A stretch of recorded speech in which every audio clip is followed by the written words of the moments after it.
কাজিৰঙাত অৱস্থিত অসমৰ বন্যপ্ৰাণী পুনৰ্বাসন আৰু সংৰক্ষণ কেন্দ্ৰই 23 বছৰীয়া সংৰক্ষণ সেৱা পূৰ্ণ কৰিছে।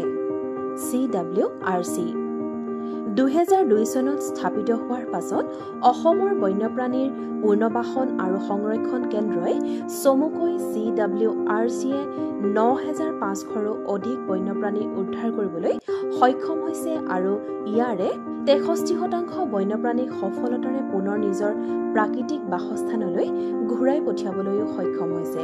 CWRCৰ কাম কাজিৰঙাৰ বাৰ্ষিক বানত ক্ষতিগ্ৰস্ত আৰু স্থান হেৰুওৱা প্ৰাণী উদ্ধাৰৰ তৎকালীন প্ৰয়োজনীয়তাত আৰম্ভ হৈছিল।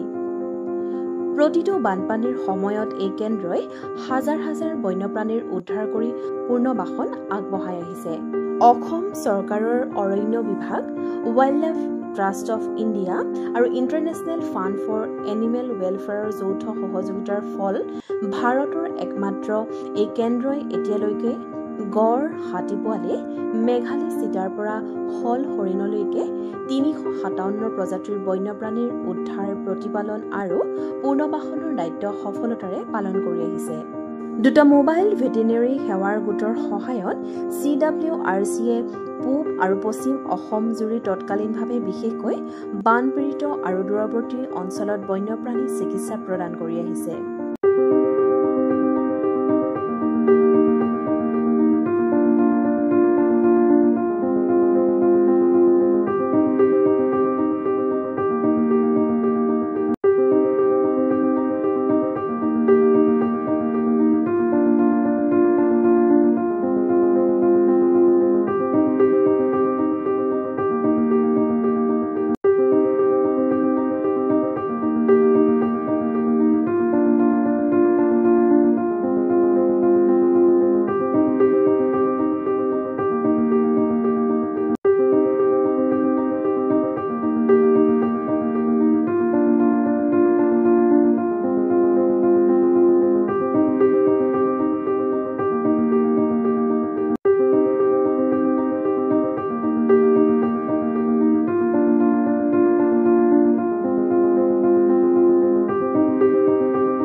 নিউজ ডেস্ক ৰিপোৰ্ট, দৃষ্টিকোণ।